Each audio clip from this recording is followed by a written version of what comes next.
Hello, എല്ലാവർക്കും മറ്റൊരു ക്ലാസ്സിലേക്ക് സ്വാഗതം. ഈ ഒരു ക്ലാസ്സിൽ നമ്മൾ നോക്കുന്നത് ബേസിക്സ് ഓഫ് കമ്മ്യൂണിക്കേഷന്റെ മൂന്നാമത്തെ മൊഡ്യൂളാണ്. അതായത് ഫസ്റ്റ് സെമസ്റ്റർ കാലിക്കറ്റ് യൂണിവേഴ്സിറ്റിയിലെ ഫസ്റ്റ് സെമസ്റ്റർ മൈനർ പേപ്പറായ ബേസിക്സ് ഓഫ് കമ്മ്യൂണിക്കേഷനിലെ മൂന്നാമത്തെ മൊഡ്യൂളാണ്. വളരെ എളുപ്പത്തിൽ എങ്ങനെ പഠിക്കുക എന്നുള്ളതാണ് നോക്കുന്നത്. കൂടുതൽ വിശദീകരിച്ച് കാര്യങ്ങളൊന്നും പറയുന്നില്ല. വളരെ ഷോർട്ടായിട്ട് നിങ്ങൾക്ക് ആവശ്യമുള്ള കാര്യങ്ങൾ മാത്രമാണ് പറയുന്നത്. അതുകൊണ്ട് തന്നെ സ്കിപ്പ് ചെയ്യാതെ എന്ത് ചെയ്യാം, കാണാം. ഇതിന്റെ നോട്ട്സും കാര്യങ്ങളും ആവശ്യമുള്ളവർ വാട്സപ്പ് നമ്പറായ 9605627165 ഒരു മെസ്സേജ് അയക്കാം. ഈ ഒരു നോട്ട്സ് ആവശ്യമുണ്ട് എന്ന രീതിയിൽ നിങ്ങൾക്ക് മെസ്സേജ് അയക്കാവുന്നതാണ്. അതിന്റെ ഡീറ്റെയിൽസും കാര്യങ്ങളൊക്കെ ഞാൻ പറഞ്ഞുതരും. ഓക്കെ, നമുക്ക് നേരെ പാഠത്തിലോട്ട് പോകാൻ തോന്നുന്നു. മൊഡ്യൂൾ 3 നമുക്ക് പഠിക്കാനുള്ള കാര്യങ്ങൾ എന്തൊക്കെയാണെന്നുള്ളത് ജസ്റ്റ് ഒന്ന് വായിച്ചു നോക്കാം. Media landscapes, print media, broadcast media, cinema, digital media, emerging media technologies, ഇത്രയും കാര്യങ്ങളാണ് നമുക്ക് മെയിൻ ആയിട്ട് പഠിക്കാനുള്ളത്. അതായത് ടൈപ്സ് ഓഫ് മീഡിയ എന്നുള്ള സംഗതിയാണ് മൂന്നാമത്തെ മൊഡ്യൂളിൽ നമുക്ക് പഠിക്കാനുള്ളത്. ഓക്കെ, വളരെ എളുപ്പത്തിൽ പഠിക്കാം. എന്താണ് മീഡിയ ലാൻഡ്സ്കേപ്പ്, അല്ലെങ്കിൽ എന്താണ് അതിന്റെ റോൾ എന്നാണ് ആദ്യമായിട്ട് നമ്മൾ പഠിക്കുന്നത്. മീഡിയ ലാൻഡ്സ്കേപ്പ് എന്ന് പറയുന്നത് dynamic and evolving structure of media platform ആണ്. അതായത് ആ കാലത്തിനനുസരിച്ച് നിരന്തരം മാറിക്കൊണ്ടിരിക്കുന്ന സ്ട്രക്ചർ ഓഫ് മീഡിയയെ നമ്മൾ എന്ത് ചെയ്യും, മീഡിയ ലാൻഡ്സ്കേപ്സ് അല്ലെങ്കിൽ അത്തരത്തിലുള്ള സംഗതിയൊക്കെ നമ്മൾ എന്ത് ചെയ്യും പറയും. ടെക്നോളജി അല്ലെങ്കിൽ പുതിയ ഇൻഡസ്ട്രീസ് ഒക്കെ വരുന്നതനുസരിച്ച് മീഡിയ എന്ത് ചെയ്യും, ഇങ്ങനെ മാറിക്കൊണ്ടിരിക്കും. അപ്പോൾ ഇതിലെ എല്ലാത്തിനെയും ഉൾക്കൊള്ളുന്ന ഒരു പദമാണ് നമ്മൾ സാധാരണയായിട്ട് മീഡിയ ലാൻഡ്സ്കേപ്പ് എന്ന് പറയാം. TV, radio, newspaper, digital platform, അതിനെ മൊത്തത്തിൽ അടങ്ങിയിട്ടുള്ള അല്ലെങ്കിൽ കാലത്തിനനുസരിച്ച് ഇങ്ങനെ മാറിക്കൊണ്ടിരിക്കുന്ന അല്ലെങ്കിൽ അപ്ഡേറ്റ് ചെയ്തുകൊണ്ടിരിക്കുന്ന മീഡിയ ടൈപ്സിനെ നമ്മൾ മൊത്തത്തിൽ പറയുന്ന പേരാണ് എന്ത്, ഈ മീഡിയ ലാൻഡ്സ്കേപ്സ് എന്നുകൊണ്ട് ഉദ്ദേശിക്കുന്നത്. ഇനി എന്താണ് മീഡിയയുടെ റോള്, ഒരു സൊസൈറ്റിയിൽ, ഒരു സമൂഹത്തിൽ എന്താണ് മീഡിയയുടെ റോള് എന്നുള്ളതാണ്. ഒന്നാമത്തെ റോൾ എന്ന് പറഞ്ഞു കഴിഞ്ഞാൽ ഇൻഫർമേഷൻ ഡിസെമിനേഷൻ ആണ്. ആളുകൾക്ക് കൃത്യമായിട്ട് വിവരങ്ങൾ അറിയിക്കുക. ഓക്കെ, കൃത്യമായിട്ട് അത് എഡ്യൂക്കേഷൻ ആയിക്കോട്ടെ, ന്യൂസ് ആയിക്കോട്ടെ, അവയർനെസ് ആയിക്കോട്ടെ, നോളജ് ആയിക്കോട്ടെ, അങ്ങനെയുള്ള വിവരങ്ങൾ അറിയിക്കുക എന്നുള്ളതാണ് മീഡിയയുടെ ഒന്നാമത്തെ ഉദ്ദേശം അല്ലെങ്കിൽ ഒന്നാമത്തെ റോൾ എന്ന് പറയുന്നത്. രണ്ടാമത്തത് പബ്ലിക് ഒപ്പീനിയൻ ഷേപ്പിംഗ് ആണ്. അതായത് ആളുകൾക്ക് ഒരു കൂട്ടമായിട്ടുള്ള ഒരു അഭിപ്രായം രൂപീകരിക്കാം. ഏതെങ്കിലും ഒരു വിഷയം ഉണ്ടെങ്കിൽ ആ വിഷയത്തിലെ ആളുകൾക്ക് ഒരു കളക്റ്റീവ് ആയിട്ടുള്ള ഒരു ഒപ്പീനിയൻ ഉണ്ടാക്കിയെടുക്കുന്നത് മീഡിയ ആണ്. മൂന്നാമത് സോഷ്യലൈസേഷൻ ആണ്. സോഷ്യലൈസേഷൻ എന്ന് പറഞ്ഞു കഴിഞ്ഞാൽ സൊസൈറ്റൽ നോംസ്, നമ്മുടെ ഒരു സമൂഹത്തിലെ വാല്യൂസ്, കൾച്ചേഴ്സ്, ഓരോ ആളുകളിൽ നിന്നും എക്സ്പെക്ട് ചെയ്യുന്ന കാര്യങ്ങളൊക്കെ അത് വളർത്തിയെടുക്കുന്നതും അതിനെ ഷെയ്പ്പ് ചെയ്യുന്നതും ആരാണ്, മീഡിയ ആണ്. ഒന്നുകൂടി പറയാം, ഒരു സമൂഹത്തിൽ ഒരു സമൂഹം എങ്ങനെയായിരിക്കണം, ഒരു സമൂഹത്തിന്റെ വാല്യൂസ് എന്തായിരിക്കണം, ഒരു സമൂഹത്തിലും ഓരോ ആളുകൾ എങ്ങനെയാണ് പെരുമാറേണ്ടത് എന്നൊക്കെ പലപ്പോഴും അതിലെ അംഗങ്ങളെ പഠിപ്പിക്കുന്നത് മീഡിയ ആണ്. Next advocacy and agenda setting ആണ്. അതായത് ഏത് വിഷയമാണ് ആളുകൾ ചർച്ച ചെയ്യേണ്ടത്, എന്തൊക്കെയാണ് സമൂഹത്തിൽ മാറ്റങ്ങൾ വേണ്ടത്, ഏതിനൊക്കെയാണ് പബ്ലിക് അറ്റൻഷൻ വേണ്ടത് എന്നൊക്കെ തീരുമാനിക്കുന്നത് പലപ്പോഴും മീഡിയ ആണ്. പിന്നെ എന്റർടൈൻമെന്റ് ആൻഡ് ലെഷർ ആണ് അല്ലെ. നമുക്കറിയാം ആളുകൾ എന്റർടൈൻമെന്റ് പർപ്പസിന് അല്ലെ, ആളുകൾക്ക് ഒരു എന്താണ് ലെഷർ ടൈം, ആളുകൾക്ക് റിലാക്സ് ആയിട്ട് എൻജോയ് ചെയ്യാനുള്ള ഒരു സ്പേസ് ആയിട്ട് മീഡിയനെ ഉപയോഗിക്കുന്നുണ്ട്. നെക്സ്റ്റ് എക്കണോമിക് ഇൻഫ്ലുവൻസ് ആണ് അല്ലെ. നമ്മുടെ പ്രൊഡക്ട്സ്, സർവീസസ്, ഇൻഡസ്ട്രീസ്, അങ്ങനെയുള്ള കാര്യങ്ങളൊക്കെ പ്രൊമോട്ട് ചെയ്യാനുള്ള ഒരു ടൂൾ, പ്രത്യേകിച്ച് പരസ്യങ്ങളിലൂടെ പ്രൊമോട്ട് ചെയ്യാനുള്ള ഒരു ടൂളായിട്ട് നമ്മൾ എന്ത് ചെയ്യുന്നുണ്ട്, മീഡിയനെ ഉപയോഗിക്കുന്നുണ്ട്. പിന്നെ ഗവൺമെന്റ് ആൻഡ് പബ്ലിക് അക്കൗണ്ടബിലിറ്റി ആണ്. അതായത് ഗവൺമെന്റും അതോടൊപ്പം തന്നെ പബ്ലിക് ആയിട്ടുള്ള ഫണ്ടോട് കൂടി പ്രവർത്തിക്കുന്ന സ്ഥാപനങ്ങളും മീഡിയ ഉള്ളതുകൊണ്ട് തന്നെ എന്ത് ചെയ്യും, ഒരു അക്കൗണ്ടബിൾ ആയിരിക്കും. അവരെ കൃത്യമായിട്ട് വാച്ച് ചെയ്ത് അവരെ വിമർശിക്കാനുള്ളിടത്ത് വിമർശിക്കുകയും ജനങ്ങളിലേക്ക് കൃത്യമായിട്ട് അവരുടെ വിവരങ്ങൾ എത്തിക്കുകയും ചെയ്യുന്നത് ആരാണ്, മീഡിയ ആണ്. അതുകൊണ്ട് ഗവൺമെന്റിനെ ഒരു പബ്ലിക് അക്കൗണ്ടബിലിറ്റി ഉണ്ടാക്കുന്നത് മീഡിയ ആണ്. അതായത് പബ്ലിക് അക്കൗണ്ടബിലിറ്റി എന്നുകൊണ്ട് ഉദ്ദേശിക്കുന്നത് പബ്ലിക്കിനോട് ഗവൺമെന്റ് ഉത്തരം പറയാൻ സന്നദ്ധമാവണം, അല്ലെങ്കിൽ അതിനുള്ള ഉത്തരവാദിത്വം ഗവൺമെന്റിനുണ്ട് എന്നുള്ളത് പലപ്പോഴും ബോധ്യപ്പെടുത്തുന്നവരാണ്, മീഡിയ ആണ്. നെക്സ്റ്റ് സോഷ്യൽ കണക്ഷൻ ആണ്. സോഷ്യൽ കണക്ഷൻ എന്നുകൊണ്ട് ഉദ്ദേശിക്കുന്നത് ഇൻഡിവിജ്വൽസ്, കമ്മ്യൂണിറ്റീസ്, അതോടൊപ്പം തന്നെ global cultural exchange, global communication. അതായത് വിവിധ സമൂഹങ്ങളും സമുദായങ്ങളും ഒക്കെ പരസ്പരം ബന്ധങ്ങൾ ഉണ്ടാക്കുന്നത് പലപ്പോഴും മീഡിയ ഉപയോഗിച്ചുകൊണ്ടാണ്. അത് സോഷ്യൽ മീഡിയ ആവാം, ഡിജിറ്റൽ മീഡിയ ആവാം, ബാക്കിയുള്ള ബ്രോഡ്കാസ്റ്റ് മീഡിയ ആവാം. ഒക്കെ മീഡിയയുടെ റോളാണ് ഇവിടെ മെയിനായിട്ട് പറയുന്നത്. ഇനി മീഡിയ കൺവെർജൻസ് എന്ന് പറയുന്ന ഒരു ടോപ്പിക് ഉണ്ട്. എന്താണ് ഈ മീഡിയ കൺവെർജൻസ് എന്ന് ചോദിച്ചു കഴിഞ്ഞാൽ blending of traditional media with digital and online platform, അതിനെയാണ് മീഡിയ കൺവെർജൻസ് എന്ന് പറയാം. അതായത് ബ്ലെൻഡിങ് എന്ന് പറഞ്ഞാൽ കൂടിച്ചേരുന്നു. ഏത്? പ്രിന്റ് മീഡിയ, റേഡിയോ, ടെലിവിഷൻ ഒക്കെ ഡിജിറ്റൽ പ്ലാറ്റ്ഫോമുമായിട്ട് കൂടിച്ചേരുന്നതിനെയാണ് നമ്മൾ എന്ത് ചെയ്യുന്നത്? മീഡിയ കൺവെർജൻസ് എന്ന് പറയുന്നത്. ഇതിൻ്റെ ഒരു പ്രത്യേകത എന്താണെന്ന് ചോദിച്ചു കഴിഞ്ഞാൽ ഡിജിറ്റൽ പ്ലാറ്റ്ഫോം എടുത്ത് നോക്കിക്കഴിഞ്ഞാൽ നമുക്ക് പ്രിന്റ് മീഡിയ കിട്ടും, റേഡിയോ കിട്ടും, ടെലിവിഷനും കിട്ടും. ഇത് ഒറ്റ പ്ലാറ്റ്ഫോമിൽ ബ്ലെൻഡ് ആയിട്ട് വരുന്നതിനെയാണ് നമ്മൾ ഒറ്റ പ്ലാറ്റ്ഫോമിൽ ഇതിനൊക്കെ അവൈലബിൾ ആകുന്നതിനെയാണ് നമ്മൾ എന്ത് ചെയ്യുന്നത്?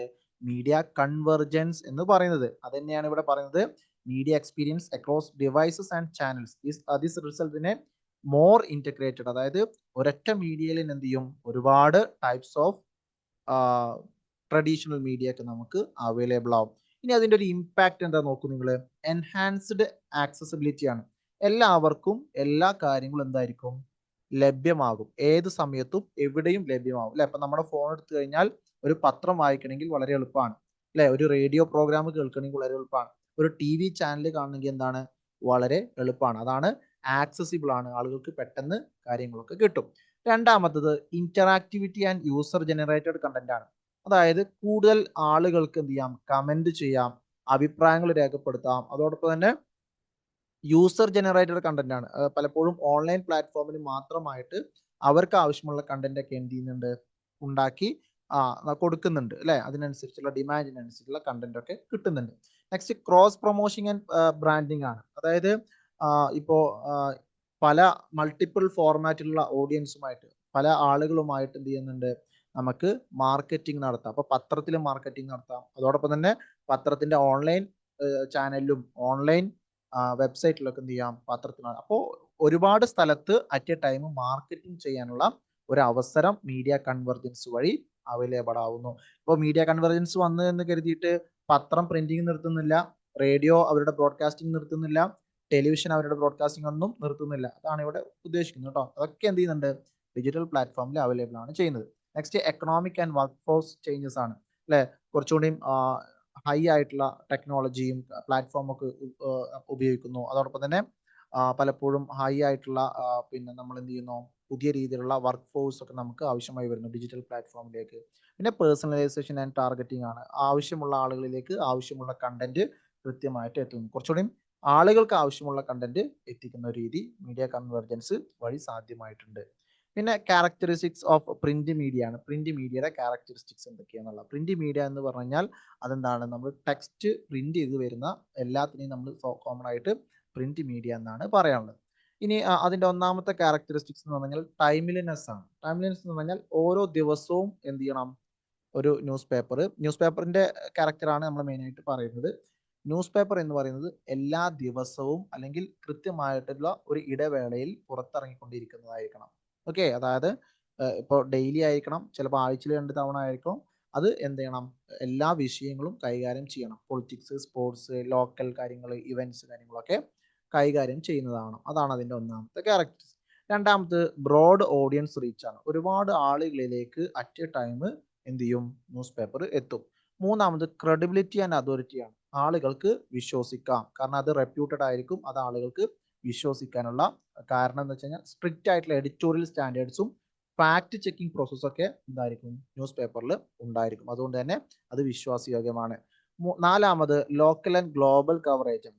നാട്ടിൽ നടക്കുന്ന വാർത്തകളും ഇന്റർനാഷണൽ ആയിട്ടുള്ള വാർത്തകളും നാഷണൽ ആയിട്ടുള്ള വാർത്തകളും ഒക്കെ എന്ത് ചെയ്യും? ന്യൂസ് പേപ്പറിൽ അവൈലബിൾ ആണ്. നെക്സ്റ്റ് സെക്ഷൻ ആൻഡ് സ്പെഷ്യലൈസേഷൻ ആണ്. ഓരോ വിഭാഗം വാർത്തകളും ഓരോ സെക്ഷൻ ആയിട്ടാണ് എന്ത് ചെയ്യുക?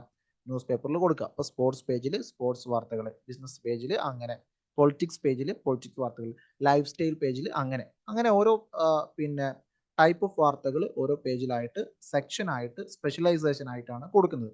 നെക്സ്റ്റ് ലോ ക്വാളിറ്റി പേപ്പറാണ്. ന്യൂസ് പ്രിന്റിന് വളരെ ഇൻഎക്സ്പെൻസീവ് ആയിട്ടുള്ള വളരെ റീസൈക്കിളബിൾ ആയിട്ടുള്ള പേപ്പറാണ് ഉപയോഗിക്കുന്നത്. വളരെ വില കുറവുള്ള പേപ്പറാണ് അത് അതിനു വേണ്ടി ഉപയോഗിക്കുന്നത്. നെക്സ്റ്റ് എഫെമറൽ നാച്ചർ ആണ്. എഫെമറൽ നാച്ചർ എന്ന് പറഞ്ഞു കഴിഞ്ഞാൽ വളരെ കുറച്ച് കാലത്തേക്ക് മാത്രമാണ്. ഇപ്പൊ ഇന്ന് ഇറങ്ങിയ പത്രം നാളെ എന്തല്ല? വാലിഡ് അല്ല. അത് നാളത്തെ പത്രം ഇറങ്ങുന്നതോട് കൂടിയിട്ട് ഇന്നത്തെ വാർത്തകൾ എന്തായി? പഴയതായത്. അതാണ് എഫെമറൽ നാച്ചർ കൊണ്ട് ഉദ്ദേശിക്കുന്നത്.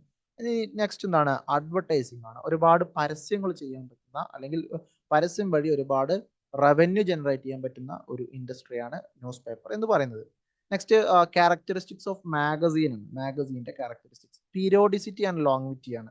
അത് പീരിയോഡിസിറ്റി എന്ന് പറഞ്ഞാൽ കൃത്യമായിട്ട് ഒരു ഇടവേളയിൽ പുറത്തിറങ്ങുന്നതായിരിക്കും മാഗസീൻ എന്ന് പറയുന്നത്. അത് ചിലപ്പോൾ ആഴ്ചയിലായിരിക്കും, ചിലപ്പോൾ മാസത്തിലായിരിക്കും, ചിലപ്പോൾ 3 മാസം കൂടുമ്പോഴായിരിക്കും. കൃത്യമായിട്ടുള്ള ഒരു ഇടവേളയിലായിരിക്കും എന്ത് ചെയ്യുന്നത്, ഒരു മാഗസീൻ ഇറങ്ങുക.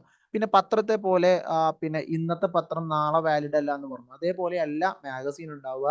മാഗസീന് കുറച്ചും കൂടി ഷെൽഫ് ലൈഫിൽ എന്തായാലും കൂടുതലായിരിക്കും. അതായത് കുറച്ചുകൂടി ആയുസ് എന്താണ് കൂടുതലായിരിക്കും. കാരണം അതിലെ കണ്ടന്റ് എന്ന് പറഞ്ഞു കഴിഞ്ഞാൽ കുറച്ചുകൂടി ഡീറ്റെയിൽ ആയിട്ടുള്ള ബാക്ക്ഗ്രൗണ്ട് ആയിട്ടുള്ള അനാലിസിസും കാര്യങ്ങളൊക്കെയാണ് എന്ത് ചെയ്യുന്നത് അതിൽ കൊടുക്കാറുള്ളത്.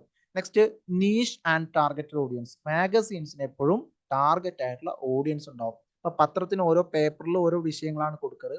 പക്ഷേ മാഗസീൻ അല്ല, ഓരോ ടൈപ്പ് ഓഫ് മാഗസീൻ ഓരോ വിഷയത്തിൽ കേന്ദ്രീകരിച്ചിട്ടായിരിക്കും. ഇപ്പോൾ ഫാഷൻ, ഹെൽത്ത്, ടെക്നോളജി, ബിസിനസ്, അതിനൊക്കെ എന്താണ് ഡിഫറെൻ്റ് ആയിട്ടുള്ള മാഗസീൻസ് ഉണ്ട്. അപ്പം നീഷ് എന്ന് പറഞ്ഞാൽ ടാർഗറ്റ് ഓഡിയൻസ് അല്ലെങ്കിൽ സ്പെഷ്യൽ ഗ്രൂപ്പ് ഓഫ് പീപ്പിളിനെയാണ് നമ്മൾ എന്ത് പറയുന്നത്, നീഷ് എന്ന് പറയാറുള്ളത്. പിന്നെ high quality printing and design ആണ്. പത്രത്തിനെ അപേക്ഷിച്ച് കുറച്ചുകൂടി ഹൈ ക്വാളിറ്റി ആയിട്ടുള്ള ഗ്ലോസി പേപ്പേഴ്സും അതോടൊപ്പം തന്നെ നല്ല വിഷ്വൽ അപ്പീൽ ആയിട്ടുള്ള ഡിസൈൻ ആണ് ഇതിൽ ഉപയോഗിക്കാറുള്ളത്. Next in-depth and curated content ആണ്.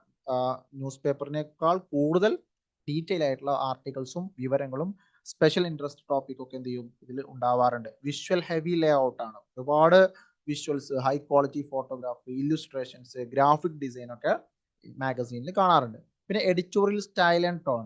ഇതിൽ എഡിറ്റോറിയൽ സ്റ്റൈൽ ആൻഡ് ടോൺ എന്താണ്, കുറച്ചുകൂടി ഡിഫറെൻ്റ് ആയിരിക്കും. അതെപ്പോഴും ഒരു കൺസിസ്റ്റന്റ് സ്റ്റൈലാണ് എന്ത് ചെയ്യുക കൊണ്ടുപോകാറുള്ളത്. പിന്നെ സബ്സ്ക്രിപ്ഷൻ ബേസ്ഡ് റവന്യൂ ആണ്. കൂടുതലായിട്ട് ഇത് സബ്സ്ക്രിപ്ഷൻ, അതായത് ആളുകൾ പൈസ വാങ്ങിയിട്ട് ഉപയോഗിക്കുന്നതുകൊണ്ട് തന്നെ അതിലാണ് എന്ത് ചെയ്യുന്നത് കൂടുതലായിട്ട് പിന്നെ റിലൈ ചെയ്തിട്ടുള്ളത്. അതിൽ ഡിപ്പെൻഡ് ചെയ്തിട്ടാണ് ഇത് മെയിനായിട്ട് പോകുന്നത്. പക്ഷെ അതിന് പുറമെ എന്ത് ചെയ്യാറുണ്ട്, പരസ്യങ്ങളും ലഭ്യമാകാറുണ്ട്. പിന്നെ കളക്ടേഴ്സ് വാല്യൂ ആണ്. അതായത് കളക്ടേഴ്സ് വാല്യൂ എന്ന് പറഞ്ഞാൽ അതിന് ഡിസൈൻ അല്ലെങ്കിൽ അതിൻ്റെ ഒരു ഡിസൈനിങ് രീതിയൊക്കെ പലപ്പോഴും ഒരു റെഫറൻസ് മെറ്റീരിയൽ ആയിട്ട് അല്ലെങ്കിൽ കുറേ കാലം സൂക്ഷിക്കാനുള്ള ഒരു റെഫറൻസ് മെറ്റീരിയൽ ആയിട്ട് ആളുകൾ പലപ്പോഴും ഉപയോഗിക്കാറുണ്ട് എന്നാണ് പറയുന്നത്. ഓക്കെ, നെക്സ്റ്റ് ബ്രോഡ്കാസ്റ്റ് മീഡിയയുടെ ഒരു ക്യാരക്ടറിസ്റ്റിക്സ് ആണ്. എന്താണ് ബ്രോഡ്കാസ്റ്റ് മീഡിയ എന്ന് ചോദിച്ചു കഴിഞ്ഞാൽ നമ്മുടെ ടെലിവിഷൻ, റേഡിയോ അത്തരത്തിലുള്ള സംഗതിയാണ് നമ്മൾ ചെയ്യുന്നത് ബ്രോഡ്കാസ്റ്റ് വീഡിയോ എന്നുകൊണ്ട് ഉദ്ദേശിക്കുന്നത്. അതായത് ഓഡിയോ അല്ലെങ്കിൽ വിഷ്വൽ കണ്ടന്റ് വൈഡ് ഓഡിയൻസിലേക്ക് അറ്റ് എ ടൈം എത്തിക്കുകയാണെങ്കിൽ അതിനെ നമ്മൾ ബ്രോഡ്കാസ്റ്റ് മീഡിയ എന്നാണ് പറയാം. ഇനി അതിൻ്റെ ക്യാരക്ടറിസ്റ്റിക്സ് നോക്കും നിങ്ങൾ. ടെലിവിഷൻ്റെ ക്യാരക്ടറിസ്റ്റിക്സ് ആണ് ആദ്യം കൊടുത്തിട്ടുള്ളത്. Audio visual അപ്പീലാണ്. ഓഡിയോയും വിഷ്വലും ചേർന്നിട്ടാണ് നിന്നത് ഒരു ടെലിവിഷൻ ചാനൽ ഉണ്ടാവുക. രണ്ടാമത് broad and diverse audience reach ആണ്. ഒരുപാട് ആളുകളിലേക്ക് അറ്റ് എ ടൈം എന്ത് ചെയ്യുന്നുണ്ട്, എത്തുന്നുണ്ട് അല്ലേ. അതിൻ്റെ ഓഡിയൻസ് എന്ന് പറഞ്ഞാൽ അതിൻ്റെ നമ്പർ ഓഫ് ഓഡിയൻസ് ഒരുപാട് കൂടുതലാണ്. അതോടൊപ്പം തന്നെ ഒരുപാട് നാടുകളിലേക്ക്, ജോഗ്രഫിക്കൽ ഏരിയയിലേക്ക് എന്ത് ചെയ്യുന്നുണ്ട്, ടെലിവിഷൻ എത്തുന്നുണ്ട്. പിന്നെ ലൈവ് കവറേജും ഇമ്മീഡിയസി എന്താണ്, അത് രണ്ടും പോസിബിൾ ആണ്. അപ്പോൾ നടക്കുന്ന വിവരങ്ങൾ അപ്പോൾ തന്നെ ജനങ്ങളിലേക്ക് എത്തിക്കാൻ പറ്റുന്നു. അതോടൊപ്പം തന്നെ ഇമ്മീഡിയസി ഉടനെ തന്നെ എത്തിക്കാൻ പറ്റും. സ്പോർട്സ് ആയിക്കോട്ടെ, ന്യൂസ് ആയിക്കോട്ടെ, അത്തരത്തിലുള്ള ഇവന്റുകളായിക്കോട്ടെ, അതൊക്കെ കൃത്യമായിട്ട് ആ സമയത്ത് തന്നെ എത്തിക്കാൻ സാധിക്കുന്നു. പിന്നെ സ്ട്രക്ചേർഡ് പ്രോഗ്രാമിംഗ് ആണ് അല്ലേ. അതിന് ഒരു കൃത്യമായിട്ടുള്ള ഷെഡ്യൂൾ ഉണ്ടായിരിക്കും, ടൈം സ്ലോട്ട് ഉണ്ടാവും, ഒരു ഫോർമാറ്റ് ഉണ്ടാവും. ആ ഒരു ഫോർമാറ്റിലാണ് എന്ത് ചെയ്യുന്നത് എല്ലാ പ്രോഗ്രാംസും പോകുന്നത്. പിന്നെ വിഷ്വൽ സെൻട്രിക് അഡ്വർടൈസിംഗ് ആണ്. കൂടുതലായിട്ട് പിന്നെ ആളുകളുടെ സൗണ്ടിനേക്കാൾ കൂടുതൽ വിഷ്വൽസ് കാണിച്ചിട്ടാണ് എന്ത് ചെയ്യുന്നത് പരസ്യങ്ങൾ കൊടുക്കാറുള്ളത്. മ്യൂസിക്കും നരേഷനൊക്കെ ഉണ്ടാവും, പക്ഷെ കൂടുതൽ ഇമ്പോർട്ടൻറ്റ് TV പരസ്യങ്ങൾ എപ്പോഴും വിഷ്വൽസിനായിരിക്കും. അത് സോപ്പിന്റെ പരസ്യമാണെങ്കിലും കാറിന്റെ പരസ്യമാണെങ്കിലും ഒക്കെ വിഷ്വൽസിനായിരിക്കും കൂടുതൽ ഇമ്പോർട്ടൻസ് ഉണ്ടാവുക.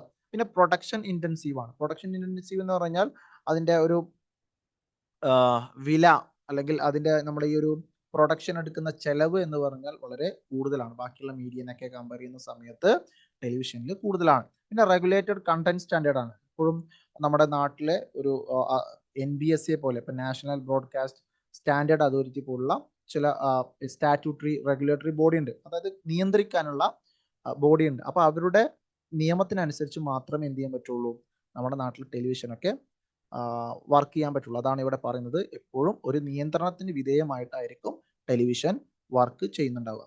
റേഡിയോ എന്ന് പറയുന്നത് എന്താ, വളരെ എളുപ്പമാണ്. ഓഡിയോ ഓൺലി ഫോർമാറ്റ്, എപ്പോഴും ഓഡിയോ മാത്രമാണ് ഉണ്ടാവുക. വൈഡ് ആക്സസിബിലിറ്റി, ഒരുപാട് ആളുകൾക്ക് അറ്റ് എ ടൈം എന്ത് ചെയ്യും, ലഭ്യമാവാൻ സാധ്യതയുള്ള അല്ലെങ്കിൽ ലഭ്യമാവുന്ന ഒരു മീഡിയ ആണ് radio. Real time updates and local focus, എപ്പോഴും ലോക്കൽ ആയിട്ടുള്ള വിവരങ്ങൾ, എപ്പോഴും റിയൽ ടൈം ആയിട്ടുള്ള അപ്ഡേറ്റ്സ്, അപ്പോൾ നടക്കുന്ന വിവരങ്ങൾ അപ്പോൾ തന്നെ ജനങ്ങളിലേക്ക് എത്തുന്ന രീതി. അതോടൊപ്പം തന്നെ ലോക്കൽ ഫോക്കസ്, ലോക്കൽ ആയിട്ടുള്ള വാർത്തകൾക്ക് വലിയ രീതിയിലുള്ള ഇമ്പോർട്ടൻസ് കൊടുക്കാറുണ്ട്. പിന്നെ പോർട്ടബിൾ ആൻഡ് കൺവീനിയന്റ് ആണ്, എവിടെ വേണമെങ്കിലും നിങ്ങൾക്ക് കൊണ്ടുപോകാം അല്ലേ. 2 ബാറ്ററി ഉണ്ടെങ്കിൽ, അല്ലെങ്കിൽ നിങ്ങൾ ഡ്രൈവ് ചെയ്യുന്ന സമയത്ത്, വർക്ക് ചെയ്യുന്ന സമയത്ത്, റിലാക്സ് ചെയ്യുന്ന സമയത്ത് നിങ്ങൾക്ക് ഉപയോഗിക്കാൻ പറ്റുന്ന ഒരു മീഡിയ ആണ് റേഡിയോ. പിന്നെ കോസ്റ്റ് എഫക്റ്റീവ് പ്രൊഡക്ഷൻ ആണ്. നമ്മളിപ്പോൾ ടെലിവിഷനെ വെച്ച് നോക്കുന്ന സമയത്ത് അത്ര പ്രൊഡക്ഷൻ ചാർജ് ഒന്നും റേഡിയോക്ക് വരുന്നില്ല. പിന്നെ variety of genres and formats ആണ്. ഇപ്പോൾ talk shows, interviews, music program, അങ്ങനെ വെറൈറ്റി ഓഫ് പ്രോഗ്രാംസ് ഇതിലുണ്ട്. പിന്നെ ഓഡിയോ എൻഗേജ്മെന്റ്സ് ആണ്. ഇപ്പോൾ കോൾ ഇൻ പ്രോഗ്രാംസ് ഉണ്ടാവും, ക്യൂസ് പ്രോഗ്രാംസ് ഉണ്ടാവും, അല്ലെങ്കിൽ ലോക്കൽ കമ്മ്യൂണിറ്റി, അല്ലെങ്കിൽ ലോക്കൽ ആളുകളൊക്കെ അവതരിപ്പിക്കുന്ന പ്രോഗ്രാംസ് ഒക്കെ ഉണ്ട്. അപ്പോൾ കൂടുതൽ ജനങ്ങളുമായിട്ട് ഇന്ററാക്ഷൻ കൂടുതലാണ്. ഇപ്പോൾ ബ്രോഡ്കാസ്റ്റ് മീഡിയയിൽ ഏറ്റവും കൂടുതൽ ജനങ്ങളുമായിട്ട് ഇന്ററാക്ഷൻ കൂടുതലുള്ളത് റേഡിയോക്കാണ് എന്നുള്ളത് നമുക്ക് പറയാൻ പറ്റും. പിന്നെ പോഡ്കാസ്റ്റ് ആണ്. പോഡ്കാസ്റ്റ് എന്ന് പറഞ്ഞു കഴിഞ്ഞാൽ നമുക്ക് അറിയാവുന്ന കാര്യമാണ്. അതെപ്പോഴും ഓഡിയോ എന്ത് ചെയ്യുന്നു, നമ്മുടെ ഡിജിറ്റലായിട്ട് ഓഡിയോ ഒരുപാട് ജനങ്ങളിലേക്ക് എത്തിക്കുന്നതിനെയാണ് നമ്മൾ പോഡ്കാസ്റ്റ് എന്ന് പറയുന്നത്. അതെപ്പോഴും ഓൺ ഡിമാൻഡ് ആയിരിക്കും. ഇപ്പോൾ നമ്മുടെ ആവശ്യം ഉണ്ടെങ്കിൽ മാത്രം. ഇപ്പോൾ സ്പോട്ടിഫൈയിൽ ഒരു പോഡ്കാസ്റ്റ് നമ്മൾ ആവശ്യമുണ്ടെങ്കിൽ ആവശ്യമുള്ള ആളുകൾക്ക് കേൾക്കാം എന്ന രീതിയിൽ എപ്പോൾ വേണമെങ്കിൽ എടുത്ത് കേൾക്കാം. പിന്നെ അതെന്താണ്, നീഷ് ആൻഡ് സ്പെഷ്യലൈസ്ഡ് കണ്ടന്റ് ആയിരിക്കും. അത് ടാർഗറ്റ് ആയിട്ടുള്ള ഓഡിയൻസിനുള്ള കണ്ടന്റ് ആയിരിക്കും. പിന്നെ എപ്പിസോഡിക് സ്ട്രക്ചർ ആയിരിക്കും. ഫസ്റ്റ് എപ്പിസോഡ്, സെക്കൻഡ് എപ്പിസോഡ് എന്നൊക്കെ പറഞ്ഞിട്ടായിരിക്കും പോഡ്കാസ്റ്റ് ഉണ്ടാവുക. ഗ്ലോബൽ റീച്ച്, അതിന് ജോഗ്രഫിക്കൽ ബാരിയർ ഉണ്ടാവില്ല, അറ്റ് എ ടൈം ഒരുപാട് ആളുകളിലേക്ക് എത്തും. ലോ ബാരിയേഴ്സ് ടു എൻട്രി, വളരെ എളുപ്പത്തിൽ ആർക്കും തുടങ്ങാൻ പറ്റുന്നതാണ് podcast. Personal and intimate format, ഓരോ ആളുകളോടും സംസാരിക്കുന്ന രൂപത്തിലാണ് എന്ത് ചെയ്യാം, പോഡ്കാസ്റ്റ് ഉണ്ടാവുക. പിന്നെ അഡ്വർടൈസിങ്, മോണിറ്റൈസേഷൻ ഇതിന്റെ ഭാഗമാണ്, പൈസ കിട്ടും. അതോടൊപ്പം തന്നെ പരസ്യങ്ങളും കാര്യങ്ങളൊക്കെ പോഡ്കാസ്റ്റിൽ ചെയ്യാവുന്നതാണ്. അപ്പോൾ പോഡ്കാസ്റ്റ് എന്ന് പറഞ്ഞാൽ എന്താണ്, നമ്മൾ സൗണ്ട് ഉപയോഗിച്ചുകൊണ്ട് ഇന്റർനെറ്റ് പ്ലാറ്റ്ഫോം വഴി നമുക്ക് പറയാനുള്ള കാര്യങ്ങൾ ഇങ്ങനെ പറഞ്ഞു പോകുന്നതിനെയാണ് പോഡ്കാസ്റ്റ് എന്ന് പറയുന്നത്. ഇനി സിനിമയെ കുറിച്ചാണ് അടുത്ത് പഠിക്കുന്നത്. Cinema from silent screens to digital dreams എന്നുള്ളതാണ് നിങ്ങൾക്ക് പഠിക്കാനുള്ളത്. ഓക്കെ, അതായത് സൈലന്റ് ഇറയിൽ നിന്ന് ഡിജിറ്റൽ കാലഘട്ടത്തിലേക്ക്, OTT എത്തുന്ന സിനിമയുടെ ഒരു ചരിത്രമാണ് വളരെ ഷോർട്ടായിട്ട് നിങ്ങൾക്ക് പഠിക്കാനുള്ളത്. ഓക്കെ, സിനിമയുടെ ഒരു സൈലന്റ് ഇറ എന്നൊക്കെ പറഞ്ഞു കഴിഞ്ഞാൽ, ഈ ബർത്ത് ഓഫ് ഫിലിം എന്നൊക്കെ പറയുന്നത് 1890s ടു 1920s ഈ ഒരു കാലഘട്ടത്തിലാണ് സൈലന്റ് ഇറ. അന്ന് നിശബ്ദ ചിത്രങ്ങളാണ് അധികം ഉണ്ടായിരുന്നത്. നിങ്ങൾക്ക് അറിയാലോ അല്ലെ. ലൂമിയർ ബ്രദേഴ്സ് ആണ് ഫ്രാൻസിൽ ആദ്യമായിട്ട് എന്ത് ചെയ്തത്, സിനിമ പ്രദർശിപ്പിച്ചത്. തോമസ് എഡിസൺ ആണ് US പിന്നെ മൂവിങ് ഇമേജസ് ഒക്കെ കാണിച്ചുകൊണ്ട് മുന്നോട്ട് വരുന്നത് അല്ലെ. ഇനി അതിൻ്റെ ഒരു പ്രത്യേകത എന്ന് പറഞ്ഞാൽ exaggerated expression, body language, text frames, അതൊക്കെ എന്ത് ചെയ്യുന്നുണ്ട്, നമ്മുടെ സ്റ്റോറിയും കാര്യങ്ങളൊക്കെ പറയാൻ വേണ്ടി ഉപയോഗിക്കാറുണ്ട്. ബർത്ത് ഓഫ് എ നേഷൻ 1915 അത് ചാർലി ചാപ്ലിൻ ആണ്. അതുകൊണ്ട് ബസ്ലർ കീറ്റൺ, അന്നത്തെ കാലഘട്ടത്തിലെ ഏറ്റവും അറിയപ്പെടുന്ന ആളുകളെയാണ് ഈ ഒരു നിശബ്ദ സിനിമ എന്ന് പറയുന്ന കാലഘട്ടത്തിൽ അറിയപ്പെടുന്ന ഇമ്പോർട്ടൻ്റ് ആളുകളുടെ പേര് ഇവിടെ കൊടുത്തിട്ടുണ്ട്. അതോടൊപ്പം തന്നെ ലൈവ് മ്യൂസിക്കും കാര്യങ്ങളൊക്കെ ഈ ഒരു സൈലന്റ് ഇറയുടെ ഭാഗമായിരുന്നു. ഇതിന്റെ മുഴുവനായിട്ടുള്ള ഹിസ്റ്ററി ഒന്നും നിങ്ങൾക്ക് അങ്ങനെ പഠിക്കണ്ട കേട്ടോ, ജസ്റ്റ് ഒന്ന് മനസ്സിലാക്കിയാൽ മതി. ഓക്കെ, ഓരോ കാലഘട്ടം വഴി ജസ്റ്റ് ഒന്ന് മനസ്സിലാക്കി വെച്ച് പോയാൽ മതി. പിന്നെ എന്താണ് രണ്ടാമത്തെ സ്റ്റേജ്, ഗോൾഡൻ ഏജ് അല്ലെങ്കിൽ golden age of sound, talkies, നമ്മൾ സൗണ്ട് ഉപയോഗിച്ചു അല്ലെങ്കിൽ വർത്തമാനം പറയുന്ന ചിത്രങ്ങൾ, അതാണ് ഇവിടെ പറയുന്നത്. അത് ടെക്നോളജി വന്നതോടുകൂടി ജാസ് സിംഗർ 1925 ഓഡിയോ ഉപയോഗിച്ചുകൊണ്ട് എന്ത് ചെയ്തു, പുറത്തിറങ്ങി. അതോടൊപ്പം തന്നെ ഈ കളർ ടെക്നോളജി, കളർ ഫിലിംസ് ഒക്കെ വരുന്നത് 1939 കൂടിയിട്ടാണ്. പിന്നെ സ്റ്റുഡിയോ സിസ്റ്റം ഉപയോഗിച്ചുകൊണ്ടുള്ള സിനിമകളും കാര്യങ്ങളൊക്കെ എന്ത് ചെയ്തു, പിന്നീട് വരാൻ തുടങ്ങി. പിന്നെ അന്ന് ആൽഫ്രഡ് ഹിച്ച്കോക്ക് പോലെ അല്ലെങ്കിൽ ഓർസൺ വെൽസ് പോലെ ഒരുപാട് സിനിമാക്കാരാണ് ഈ ഒരു കാലഘട്ടത്തിൽ ഉണ്ടായിരുന്നത്, 1927 to 1960s. പിന്നെ ന്യൂ ഹോളിവുഡ് ആണ് 1960s to 1980s. ഈ കാലഘട്ടത്തിലാണ് ഒരുപാട് ബ്ലോക്ക് ബസ്റ്റേഴ്സും പരീക്ഷണ കാലത്തുള്ള തരത്തിലുള്ള സിനിമകളൊക്കെ ഉണ്ടായത്, 1960s to 1970s.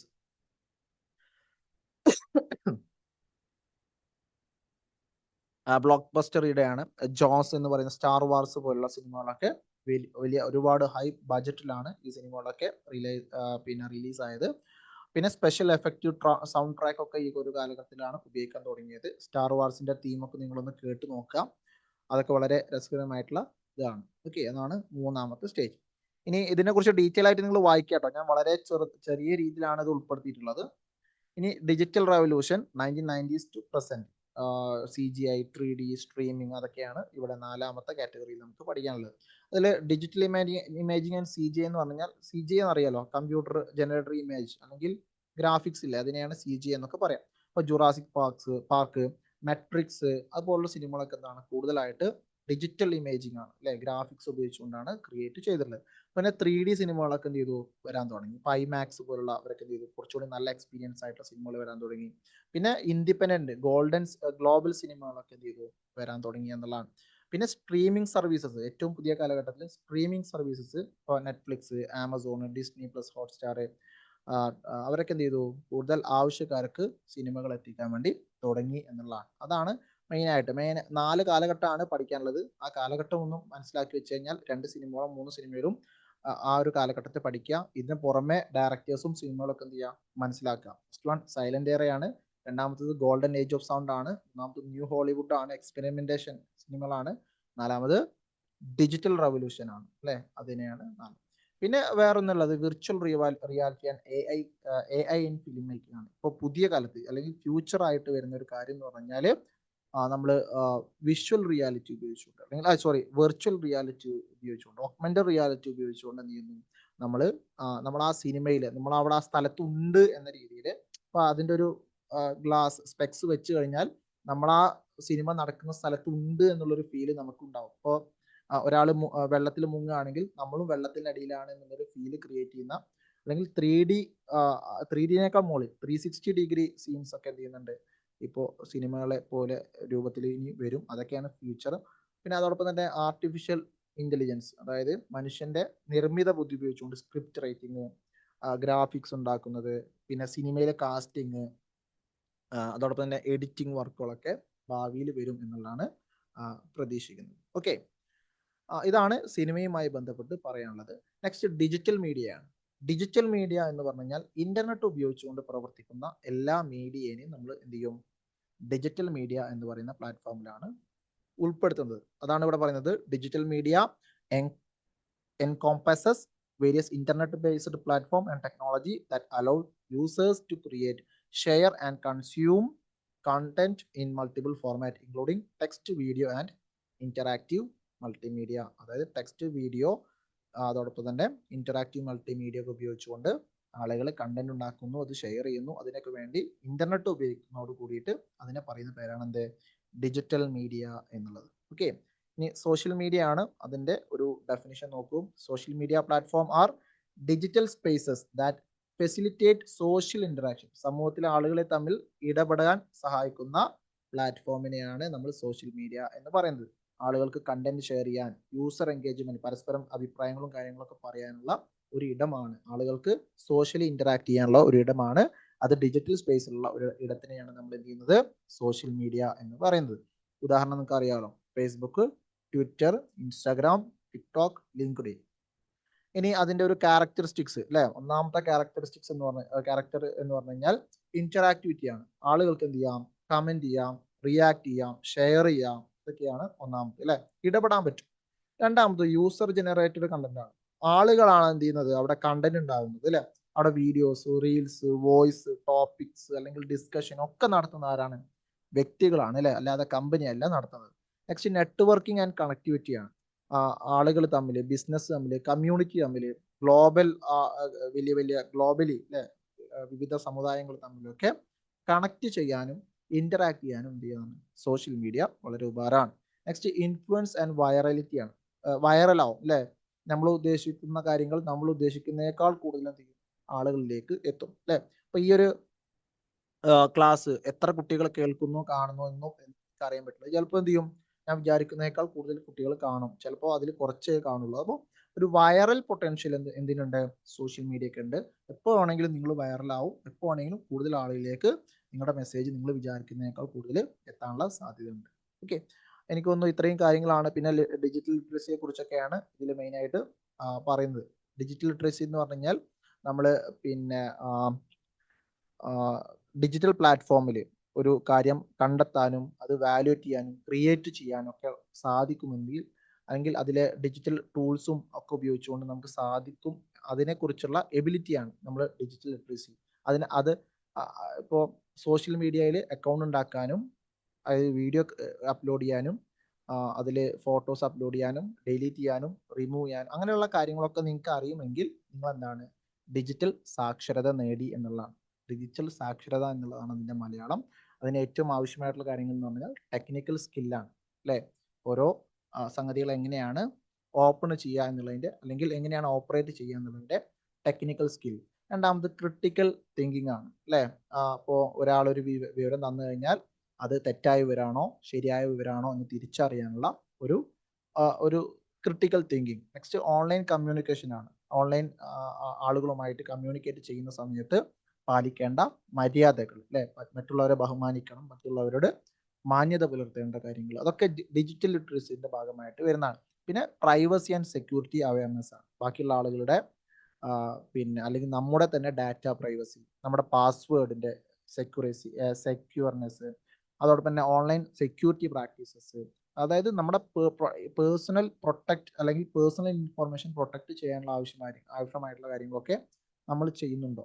അതൊക്കെ ഇത്രയും കാര്യങ്ങൾ അറിഞ്ഞു കഴിഞ്ഞാൽ നിങ്ങൾ എന്താണ് ഡിജിറ്റലി ലിറ്ററേറ്റ് ആണ് എന്ന് നമുക്ക് പറയാൻ പറ്റും. അതായത് ടെക്നിക്കൽ സ്കിൽ ഉണ്ടാവണം, ക്രിട്ടിക്കൽ തിങ്കിങ് ഉണ്ടാവണം, ഓൺലൈൻ കമ്മ്യൂണിക്കേഷൻ ഉണ്ടാവണം, പ്രൈവസി ആൻഡ് സെക്യൂരിറ്റി അവയർനെസ് ഉണ്ടാവണം. ഇത്രയും കാര്യങ്ങൾ ഉണ്ടെങ്കിൽ നിങ്ങൾ ഡിജിറ്റൽ ലിറ്ററസി നേടി എന്നാണ് അതിൻ്റെ അർത്ഥം. പിന്നെ എന്താണ് ഇതിൽ കുറച്ച് കാര്യങ്ങളും കൂടി ഉണ്ട്. Importance of digital literacy. എന്തിനു വേണ്ടിയിട്ടാണ് ഡിജിറ്റൽ ലിറ്ററസി ആവശ്യമായിട്ടുള്ളത്? ഒന്നാമത്തത് എംപവർമെന്റ് ആണ്. എംപവർമെന്റ് എന്ന് പറഞ്ഞാൽ ആളുകൾ എന്ത് ചെയ്യുന്നു, കൂടുതൽ ശാക്തീകരിക്കുക. ഡിജിറ്റൽ പ്ലാറ്റ്ഫോമിൽ കൂടുതൽ ആളുകളെ എന്ത് ചെയ്യാം, അവരെ ഇടപെടാൻ വേണ്ടി പ്രാപ്തരാക്കുക. അതോടൊപ്പം തന്നെ അവർക്ക് എന്ത് ചെയ്യാം, ജോലി സാധ്യതകൾ, വിവര കൈമാറ്റമൊക്കെ അവർക്ക് കൂടുതൽ ലഭ്യമാകുക. അതെന്താണ് ഡിജിറ്റൽ സാക്ഷരത ഉണ്ടെങ്കിൽ നമുക്ക് സാധ്യമാവും. പിന്നെ ഇൻഫോംഡ് സിറ്റിസൺഷിപ്പ് ആണ്. അതായത് ആളുകൾക്ക് കൃത്യമായിട്ട് പിന്നെ വിവരമുള്ള ഒരു ജനങ്ങളെ അല്ലെങ്കിൽ എവിടുന്നാണ് വിവരങ്ങൾ കൃത്യമായിട്ട് ലഭ്യമാവുക എന്നുള്ളത് ജനങ്ങളെ ബോധ്യപ്പെടുത്തുക. അതൊരു ഇതാണ്. പിന്നെ കോമ്പാറ്റിംഗ് മിസ്ഇൻഫർമേഷൻ ആണ്. അതായത് തെറ്റായ വിവരങ്ങൾ, ഫേക്ക് ന്യൂസ് കാര്യങ്ങളൊക്കെ തടയുക. Challenges, rapid technological change. ഇപ്പം ഈ ഡിജിറ്റൽ ലിറ്ററസിക്കുള്ള ചാലഞ്ചസ് എന്താണെന്ന് ചോദിച്ചു കഴിഞ്ഞാൽ പെട്ടെന്ന് എന്ത് ചെയ്യും, നമ്മൾ ടെക്നോളജി മാറിക്കൊണ്ടിരിക്കും. അപ്പോൾ പഴയ ആളുകൾക്കൊന്നും അത് പെട്ടെന്ന് മാറാൻ സാധ്യമാവില്ല. പിന്നെ ആക്സസ് ടു റിസോഴ്സസ് ആണ്. എല്ലാവർക്കും പിന്നെ ഡിജിറ്റൽ ലിറ്ററസി അല്ലെങ്കിൽ ഡിജിറ്റൽ ആയിട്ടുള്ള എഡ്യൂക്കേഷൻ ഒക്കെ കിട്ടണമെന്നില്ല. ഒരു ഡിജിറ്റൽ ഡിവൈഡ് ഉണ്ടാവാനുള്ള സാധ്യത ഉണ്ട്. അപ്പൊ എന്താണ് ഡിജിറ്റൽ ഡിവൈഡ് എന്ന് ചോദിച്ചു കഴിഞ്ഞാൽ digital divide refers to gap between individuals and communities who have access to digital technologies and those who do not. അതായത് നമുക്ക് ടെക്നോളജി ഉള്ള ആളുകളും ടെക്നോളജി ഇല്ലാത്ത ആളുകളും തമ്മിലുള്ള ഗ്യാപ്പിനെയാണ് എന്ത് പറയുന്നത്, ഡിജിറ്റൽ ടെക്നോളജി എന്ന് പറയുന്നത്. അതായത് എൻ്റെ കയ്യിൽ മൊബൈൽ ഫോൺ ഉണ്ട്, ഇന്റർനെറ്റ് ഉണ്ട്, തൊട്ടപ്പുറത്തെ വീട്ടിൽ ഇന്റർനെറ്റും മൊബൈൽ ഫോണും ഉപയോഗിക്കാനുള്ള സാമ്പത്തിക ശേഷി അവർക്ക് ഇല്ലെങ്കിൽ അവരെ നമ്മൾ എന്ത് പറയും, ഡിജിറ്റൽ ഡിവൈഡ് ഉണ്ട് എന്ന് പറയും. ഓക്കെ, ഡിജിറ്റൽ ഡിവൈഡ് ചിലപ്പോൾ സാമ്പത്തികമാവാം, ചിലപ്പോൾ സാമൂഹികരമാകാം, ചിലപ്പോൾ നമ്മുടെ സ്ഥലത്തിന്റെ ഒരു പ്രശ്നമായിരിക്കും. ചില സ്ഥലത്തൊക്കെ പോയി കഴിഞ്ഞാൽ അവിടെ ഇന്റർനെറ്റ് കിട്ടില്ല. അപ്പൊ എന്താണ്, അവിടെ ഒരു ഡിജിറ്റൽ ഡിവൈഡ് ഉണ്ടായിട്ടുണ്ട്. പുതിയ തലമുറ നേരിടാൻ പോകുന്ന ഏറ്റവും വലിയ വിഷയമാണ് ഡിജിറ്റൽ ഡിവൈഡ് എന്ന് പറയുന്നത്. ഓക്കെ, ഇനി ടൈപ്സ് ഓഫ് ഡിജിറ്റൽ ഡിവൈഡ്. ഇപ്പൊ ഞാൻ നേരത്തെ പറഞ്ഞ ഒന്നാമത്തെ ആക്സസ് ഡിവൈഡ് ആണ്. ആക്സസ് ഡിവൈഡ് എന്ന് പറഞ്ഞാൽ നമുക്ക് ഡിജിറ്റൽ ഫോൺ കിട്ടാത്ത അവസ്ഥ, ലാപ്ടോപ്പ് കിട്ടാത്ത അവസ്ഥ, അതൊന്നും വാങ്ങാൻ സാമ്പത്തിക ശേഷി ഇല്ലാത്ത അവസ്ഥ, ഇന്റർനെറ്റ് ഇല്ലാത്ത അവസ്ഥ അല്ലെ. ചില ഉൾഗ്രാമങ്ങളിലൊന്നും ഇന്റർനെറ്റ് കിട്ടാത്ത അവസ്ഥ. അവര് തമ്മിലുള്ള ഒരു ഡിവൈഡിനെയാണ് ആക്സസ് ഡിവൈഡ് എന്നുകൊണ്ട് ഉദ്ദേശിക്കുന്നത്. രണ്ടാമത് സ്കിൽസ് ഡിവൈഡ് ആണ്. സ്കിൽസ് ഡിവൈഡ് എന്ന് പറഞ്ഞാൽ അത് ഉപയോഗിക്കാൻ അറിയാത്ത അവസ്ഥ അല്ലെ. അതാണ് ഇപ്പോൾ എഡ്യൂക്കേഷൻ ഏജ് നമ്മുടെ അതൊക്കെ കാരണം അത് ഉപയോഗിക്കാൻ അറിയാത്ത. പിന്നെ യൂസേജ് ഡിവൈഡ് എന്ന് പറഞ്ഞു കഴിഞ്ഞാൽ അത് എങ്ങനെ ഉപയോഗിക്കുന്നു അല്ലെ, അല്ലെങ്കിൽ എങ്ങനെ ഉപയോഗിക്കുന്നു എന്നുള്ളത് അനുസരിച്ചുള്ള ഡിവൈഡ്. 3 തരത്തിലുള്ള ഡിവൈഡ് ആണ് മെയിനായിട്ട് ഉള്ളത്. പിന്നെ ഇമ്പാക്ട്സ്, ഈ ഡിജിറ്റൽ ഡിവൈഡിന്റെ ഒരു ഇമ്പാക്ട്സ് എന്തൊക്കെയാന്ന് വെച്ച് കഴിഞ്ഞാൽ എക്കണോമിക് ഡിസ്പാരിറ്റി ആണ്. അതായത് പലപ്പോഴും സാമ്പത്തികമായിട്ടുള്ള ഒരു പ്രശ്നം അല്ലെ. ഇപ്പോൾ ഡിജിറ്റൽ റിസോഴ്സ് ഉള്ള ആളുകൾ പലപ്പോഴും ഡിജിറ്റൽ റിസോഴ്സ് ഇല്ലാത്ത ആളുകൾ പലപ്പോഴും ജോലിയിൽ, എഡ്യൂക്കേഷനിൽ അല്ലെങ്കിൽ സൊസൈറ്റിയുടെ ഒരു മൊബിലിറ്റി, അവരുടെ ഒരു മുന്നോട്ട് പോക്കിലൊക്കെ പലപ്പോഴും ഒരു പ്രശ്നം നേരിടുന്നുണ്ട് അല്ലേ. രണ്ടാമത് എഡ്യൂക്കേഷൻ ഇൻഇക്വാളിറ്റിയാണ്. പലപ്പോഴും നമ്മുടെ കണ്ടന്റ് ഒക്കെ ഷെയർ ചെയ്യുന്നത് ഇന്റർനെറ്റിലായിരിക്കും അല്ലേ, വാട്സപ്പിലായിരിക്കും, നോട്ട്സും ഇന്റർനെറ്റിലൊക്കെയാണ് ഷെയർ ചെയ്യുന്നത്. അപ്പോൾ അത് ലഭ്യമാവാത്ത ഒരവസ്ഥ ഉണ്ടാവാറുണ്ട്. പിന്നെ ലിമിറ്റഡ് സിവിക് പാർട്ടിസിപ്പേഷൻ, ആളുകളുടെ ചർച്ചയിലും അതിലൊക്കെ പങ്കെടുക്കാനും പിന്നെ പൊളിറ്റിക്കൽ ആയിട്ടുള്ള കാര്യങ്ങളൊന്നും നമുക്ക് അഭിപ്രായം പറയാനൊന്നും പറ്റാത്ത ഒരവസ്ഥ പലപ്പോഴും ഡിജിറ്റൽ ഡിവൈഡ് ഉണ്ടാക്കാറുണ്ട്. ഇനി എങ്ങനെയാണ് ഡിജിറ്റൽ ഡിവൈഡ് കുറക്കുക, അല്ലെങ്കിൽ ആളുകൾ തമ്മിലുള്ള ഒരു ഡിഫറൻസ് എങ്ങനെയാണ് കുറയ്ക്കേണ്ടതെന്നാണ് ഇവിടെ പറയുന്നത്. ഗവൺമെന്റ് ഇടപെടണം, അതോടൊപ്പം തന്നെ NGOs എന്ത് ചെയ്യണം, അവർ ഇടപെടണം അല്ലേ. ആളുകൾക്ക് പിന്നെ വളരെ ചെറിയ ചെലവിൽ ഇന്റർനെറ്റും അതിനുള്ള ഉപകരണങ്ങളും ലഭ്യമാക്കണം. രണ്ടാമത് കമ്മ്യൂണിറ്റി ആൻഡ് കോർപ്പറേറ്റ് എഫർട്ട് ആണ്. കമ്പനികളും അതോടൊപ്പം തന്നെ സമൂഹങ്ങളും എന്ത് ചെയ്യണം, പബ്ലിക് ആയിട്ടുള്ള വൈഫൈ, ലോ കോസ്റ്റ് ഡിവൈസ്, അതോടൊപ്പം തന്നെ ഡിജിറ്റൽ എഡ്യൂക്കേഷൻ പ്രോഗ്രാംസ് കണ്ടക്ട് ചെയ്യണം. പിന്നെ ഡിജിറ്റൽ ഇൻക്ലൂഷൻ പോളിസിയാണ്. എല്ലാവരെയും ഉൾപ്പെടുത്തിയിട്ടുള്ള, അല്ലെങ്കിൽ എക്കണോമിക്കലി അല്ലെങ്കിൽ സോഷ്യലി ബാക്കിൽ നിൽക്കുന്ന ആളുകളെയൊക്കെ ഉൾപ്പെടുത്തിയിട്ടുള്ള ഒരു പോളിസി എന്ത് ചെയ്യണം, ഗവൺമെന്റ് രൂപീകരിക്കണം. ഇനി എമർജിങ് മീഡിയ ടെക്നോളജീസ് ആണ്. ഏറ്റവും പുതിയ കാലത്തെ ടെക്നോളജീസ് ആണ്. അതിലൊന്ന് വെർച്വൽ റിയാലിറ്റി, രണ്ടാമത് ഓഗ്മെന്റഡ് റിയാലിറ്റി ആണ്. ഓക്കെ, അതാണ് പുതിയ കാലത്തെ ഏറ്റവും ഇമ്പോർട്ടൻ്റ് ആയിട്ടുള്ള ഒരു എമർജിങ് മീഡിയ എന്നൊക്കെ പറയും. ഓക്കെ, എന്താണ് വെർച്വൽ റിയാലിറ്റി? വെർച്വൽ റിയാലിറ്റി എന്ന് എന്താ ചോദിച്ചു കഴിഞ്ഞാൽ, നമ്മൾ എന്ത് ചെയ്യുന്നു, ആ ഒരു സ്ഥലത്ത് പോയിട്ട് ഓരോ ഇപ്പോൾ ഒരു വീഡിയോ ഉണ്ടെങ്കിൽ നമ്മൾ ആ വെർച്വൽ റിയാലിറ്റിൻ്റെ ആ ഒരു സ്പെക്സ് അല്ലെങ്കിൽ അതിൻ്റെ ഒരു ഡിവൈസ് നമ്മൾ വെയർ ചെയ്യുന്നതോടുകൂടി നമ്മൾ ആ ഒരു സ്ഥലത്തേക്ക് എത്തിയ ഒരു ഫീല് നമുക്ക് കിട്ടുന്നു അല്ലേ. അത് കൂടുതലായിട്ട് gaming, education, training, health care, തെറാപ്പിയിലൊക്കെ കൂടുതലായിട്ട് എന്ത് ചെയ്യാം, ഉപകാരപ്പെടും. ഓക്കെ, അതായത് നമ്മൾ ആ സ്ഥലത്ത് എത്തിയതായിട്ട് നമുക്ക് ഫീൽ ചെയ്യുന്നു, നമുക്ക് അതിൽ എന്ത് ചെയ്യാം, ഇന്ററാക്ട് ചെയ്യാനുള്ള ഒരു അവസരം കിട്ടുന്നു, ഓരോ സാധനങ്ങൾ എടുത്തു നോക്കാനും തൊടാനുമുള്ള ഒരു ഫീല് നമുക്ക് ക്രിയേറ്റ് ചെയ്യുന്നതാണ് വെർച്വൽ റിയാലിറ്റി. ഓഗ്മെന്റഡ് റിയാലിറ്റി എന്ന് പറഞ്ഞാൽ നമ്മൾ എന്ത് ചെയ്യുന്നു, നമ്മൾ അതായത് ഗ്രാഫിക്സ് രൂപത്തിൽ നമ്മൾ അതിൽ കാണുന്ന പിന്നെ എലമെന്റുമായിട്ട് നമ്മൾ എന്ത് ചെയ്യുന്നു, ഇന്ററാക്ഷൻ ചെയ്യുന്നു. അതാണ് അപ്പോൾ വേറെ എവിടെയെങ്കിലും നിൽക്കുന്ന ഒരാൾ എൻ്റെ തൊട്ടടുത്ത് നിൽക്കുന്ന രൂപത്തിലൊക്കെ നമുക്ക് കിട്ടുന്നത് എന്താണ്, ഈ ഒരു ഓഗ്മെന്റഡ് റിയാലിറ്റി ആണ്. അതാണ് AR overlays digital information or graphics on the real world through devices like smart phone, tablet or AR glasses. അതായത് നമ്മുടെ മുമ്പിൽ നിൽക്കുന്നത് പോലെ, നമ്മുടെ തൊട്ടടുത്ത് ഇരിക്കുന്നത് പോലെ ഉള്ള ഒരു ഇഫക്റ്റ് നമുക്ക് ക്രിയേറ്റ് ചെയ്യാൻ സാധിക്കുന്നു. അതാണ് ഇപ്പോൾ ഒരു ടെക്സ്റ്റ്, ഇപ്പോൾ ഓഗ്മെന്റഡ് റിയാലിറ്റി ആണ് നമ്മൾ ഇതിലൊക്കെ കാണുന്നത്, നമ്മുടെ ന്യൂസ് ചാനൽസിലൊക്കെ കാണുന്നത്, സ്റ്റുഡിയോയിൽ ഹെലികോപ്റ്റർ വന്നിറങ്ങുന്നതും, പിന്നെ എന്താണ് നമ്മൾ എന്തെങ്കിലും കാര്യം, ഇപ്പോൾ റോക്കറ്റ് വിക്ഷേപനം ഉണ്ടെങ്കിൽ സ്റ്റുഡിയോയിൽ നിന്ന് റോക്കറ്റ് വിക്ഷേപിക്കുന്നതൊക്കെ ഓഗ്മെന്റഡ് റിയാലിറ്റി ആണ്. അത് കൂടുതൽ ആളുകളിലേക്ക് കൃത്യമായിട്ട് വിവരങ്ങളൊക്കെ അറിയിക്കാൻ പറ്റുന്നതാണ് ഓഗ്മെന്റഡ് റിയാലിറ്റി എന്നുള്ളത്. ഓക്കെ, അതാണ് നമുക്ക് പഠിക്കാം. ഇനി അതിൻ്റെ പിന്നെ ക്യാരക്ടറിസ്റ്റിക്സും ആപ്ലിക്കേഷനും ഒക്കെ ജസ്റ്റ് ഒന്ന് വായിച്ചു നോക്കുക, അത് എന്താണെന്നുള്ളത് മനസ്സിലാക്കാനേ ഉള്ളൂ. ഓക്കെ, ഇതുമായി ബന്ധപ്പെട്ട എന്തെങ്കിലും ഡൗട്ടോ കാര്യങ്ങളോ ഉണ്ടെങ്കിൽ ചോദിക്കാവുന്നതാണ്. അതിൻ്റെ ചാലഞ്ചസ് ഇവിടെ പറയുന്നുണ്ട്, ജസ്റ്റ് ഒരു കൺക്ലൂഷൻ ഉൾപ്പെടുത്തി. ഓക്കെ, അപ്പോൾ വളരെ എളുപ്പമുള്ള ഒരു മൊഡ്യൂളാണ്. പിന്നെ അവസാനത ആയ സമയത്ത് ഞാൻ കുറച്ച് സ്പീഡ് ആക്കിയിട്ടുണ്ട്, അത് വീഡിയോയുടെ ലെങ്ത് കൂടുന്ന ഒരു പ്രശ്നം ഉണ്ടാവുന്നതാണ്. എന്തായാലും നിങ്ങൾക്ക് ഇതുമായി ബന്ധപ്പെട്ട് എന്തെങ്കിലും സംശയങ്ങളോ കാര്യങ്ങളോ ഉണ്ടെങ്കിൽ ചോദിക്കാം. എല്ലാവരിലേക്കും ഒരു വീഡിയോ എത്തിക്കുക. ആവശ്യമുള്ള ഒരുപാട് കുട്ടികളുണ്ടാവും, ക്ലാസ് ഒന്നും കിട്ടാതെ അല്ലെങ്കിൽ ക്ലാസ്സിലിരുന്ന് മനസ്സിലാവാത്ത കുട്ടികളൊക്കെ ചിലപ്പോൾ പലപ്പോഴും ഡിപ്പെൻഡ് ചെയ്യുന്നതാണ്. അപ്പോൾ അറിയാത്തതിൻ്റെ പേരിൽ അവരിലേക്ക് ഇത് എത്താതിരിക്കരുത്. അപ്പോൾ അറിഞ്ഞ കുട്ടികൾ എന്ത് ചെയ്യുക, നിങ്ങൾ ക്ലാസ് ഗ്രൂപ്പുകളിലും ബാക്കിയുള്ള സ്റ്റുഡൻസിലൊക്കെ എത്തിക്കുക. ഓക്കെ, എന്തായാലും ഞാൻ വൈൻഡപ്പ് ചെയ്യാണ്. എല്ലാവർക്കും താങ്ക് യു.